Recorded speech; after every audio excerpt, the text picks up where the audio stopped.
Adolf Hitler নামটি শোনামাত্রই ভীতি ও দ্বিতীয় বিশ্বযুদ্ধের ভয়ঙ্কর স্মৃতি জেগে ওঠে আমাদের মনে। 1943 সালে দ্বিতীয় বিশ্বযুদ্ধের সময় যে ব্যাপক হারে ইহুদি নিধন হয়েছে জার্মানির নাৎসি বাহিনীর দ্বারা তা ইতিহাসে হলোকাস্ট নামে পরিচিত।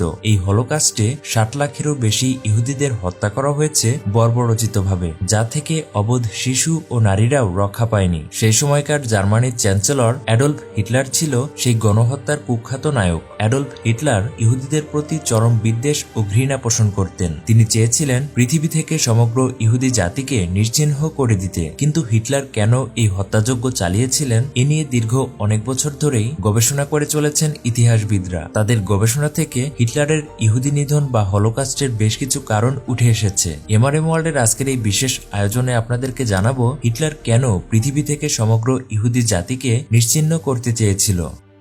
হিটলারের সবচেয়ে চমকপ্রদ আবিষ্কার হচ্ছে ইহুদি সমস্যা। হিটলার চিহ্নিত করেছিলেন ইহুদি সমস্যা পৃথিবীর সবচেয়ে বৃহৎ সমস্যা। সেই সমস্যার একমাত্র সমাধান ইহুদি হত্যা। এজন্য তিনি একটি অপারেশন চালান, the final solution of Jews problem, ইহুদি সমস্যার শেষ সমাধান। তিনি 60 লাখ ইহুদি নিধন করেন, যা ওই সময়ের ইহুদির প্রায় 37%। এছাড়া হিটলারের ইহুদি বিদ্বেষের বেশ কিছু কারণ ইতিহাসবিদরা খুঁজে পেয়েছেন। তা হলো কিশোর বয়সে হিটলার অনেক ছবি আঁকতেন। তখন তার খুব ইচ্ছা ছিল আর্ট স্কুলে ভর্তি হওয়া। সে সময় হিটলার অস্ট্রিয়ার ভিয়েনাতে থাকতেন। জানা যায় তাকে আর্ট কলেজ থেকে বেশ কয়েকবার প্রত্যাখ্যাত হতে হয়েছিল, কারণ আর্ট স্কুলের রেক্টর ছিলেন ইহুদি এবং ইহুদি ছাত্ররা সংখ্যাগরিষ্ঠ ছিল পুরো কলেজে। হিটলারের মনে ইহুদি বিদ্বেষের বীজ বপন হয়েছিল 1907 সালে, যখন তার মা ক্লারা মারা যান একজন ইহুদি ডাক্তার এডওয়ার্ড ব্লোসের অধীনে চিকিৎসারত অবস্থায়। যদিও এ বিষয়ে সব ইতিহাসবিদ একমত হতে পারেননি। হিটলার প্রথম বিশ্বযুদ্ধে জার্মানদের পরাজিত হওয়ার কারণ হিসেবে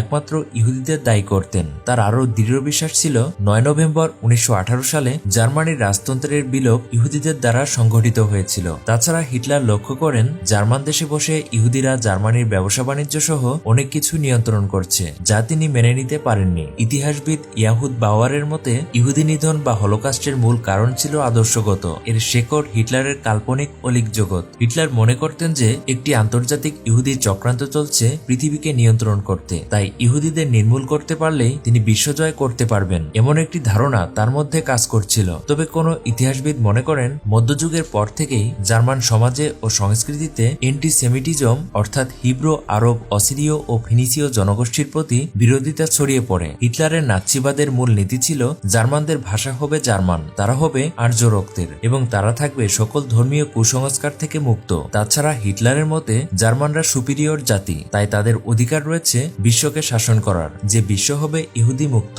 তবে ইহুদিদের প্রতি হিটলারের মনে যে প্রচন্ড ঘৃণা ও বিদ্বেষের জন্ম হয়েছিল তা কোনো ধরনের উগ্র চিন্তা বা অন্যায়বোধ থেকে জন্ম লাভ করেনি বলে অনেক ইতিহাসবিদ মনে করেন, কারণ হিটলার ইতিহাস সম্পর্কে ছিলেন অত্যন্ত সচেতন। হিটলার জার্মানির ক্ষমতায় আসীন হন 1933 সালে। এর আগেই তিনি তার লেখা বই মেইন ক্যাম্পে ইহুদিদের জার্মান রাজনৈতিক, বুদ্ধিবৃত্তিক ও সাংস্কৃতিক জীবন থেকে তাড়ানোর আভাস দিয়েছিলেন। তবে তিনি তাদের নিঃশেষ করে দেবেন তা অবশ্যই লিখেননি। 1922 সালের দিকে সাংবাদিক মেজর জোসেফ হেলকে নাকি হিটলার বলেছিলেন, আমি যদি কোনোদিন সত্যি সত্যি ক্ষমতায় যাই তবে আমার প্রথম ও সবকিছুর আগের কাজ হবে ইহুদিদের শেষ করে দেওয়া। হিটলার জার্মানির চ্যান্সেলর ও ত্রাণকর্তা হয়ে ওঠার পেছনে গুরুত্বপূর্ণ ভূমিকা পালন করেছিল তার অ্যান্টিসেমিটিজম বা ইহুদি বিরোধী প্রচারণা। হিটলার ক্ষমতায় আসার পরই জার্মানির সব প্রান্তে ইহুদি বিদ্বেষ মাথাচাড়া দিয়ে ওঠে। শুরু হয় তাদের উপর লুটতরাজ ও হত্যা। হিটলার চেয়েছিলেন এভাবে ইহুদিদের দেশ থেকে বিতাড়ন করবেন, কিন্তু কোনো মানুষই সহজে নিজের আশ্রয়স্থল ত্যাগ করতে চায় না। তাই 1935 সালে নতুন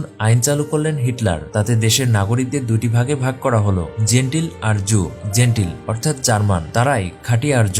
জু হলো ইহুদিরা। ইহুদিরা শুধুমাত্র জার্মান দেশের বসবাসকারী, এদেশের নাগরিক নয়। প্রয়োজনে তাদের দেশ ছেড়ে চলে যেতে হবে। এরপর চার্চ ও স্বরাষ্ট্র মন্ত্রণালয় ইহুদিদের চিহ্নিত করার জন্য জন্ম রেকর্ড সরবরাহ করে, যা থেকে জানা যেত কে ইহুদি আর কে ইহুদি নয়। অর্থ মন্ত্রণালয় ইহুদিদের সমস্ত সম্পত্তি বাজেয়াপ্ত করে। জার্মান প্রতিষ্ঠানগুলো ইহুদিদের চাকরিচ্যুত করে এবং জার্মান বিশ্ববিদ্যালয়গুলো ইহুদিদের ভর্তি করতে অস্বীকৃতি জানায়। এরকম আরো বহু হিংসাত্মক ও নিবর্তনমূলক ব্যবস্থা গ্রহণ করে হিটলারের সরকার। তবে দ্বিতীয় বিশ্বযুদ্ধ শুরু হওয়ার পর হিটলার চূড়ান্তভাবে ইহুদিদের নিধন ও হত্যা করা শুরু করেন। জনসমাজ থেকে বিচ্ছিন্ন ইহুদি পাড়া তথা ঘেটো গড়ে তোলার কাজ শুরু হয়। এছাড়া কনসেন্ট্রেশন ক্যাম্পে ও গ্যাস চেম্বারে ঢুকিয়ে ইহুদিদের হত্যা করা হয়। জার্মানি ও জার্মানির দখলকৃত রাষ্ট্রগুলোতে মতে এই হত্যাযজ্ঞ চলে হিটলারের পরাজয়ের আগ পর্যন্ত, অর্থাৎ 1945 সালের এপ্রিল পর্যন্ত।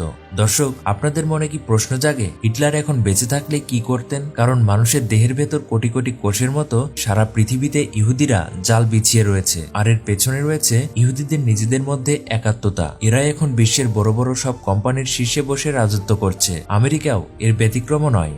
দর্শক, ইতিহাসবিদদের মতে হিটলারের ইহুদি নিধনের এগুলোই ছিল উল্লেখযোগ্য কারণ। হিটলার ও ইহুদি জাতি সম্পর্কে আপনাদের কি মতামত তা অবশ্যই কমেন্ট করে জানাতে ভুলবেন না, আর সেই সাথে লাইক, শেয়ার এবং অবশ্যই আমাদের এই পেজটি ফলো দিয়ে রাখবেন। ধন্যবাদ।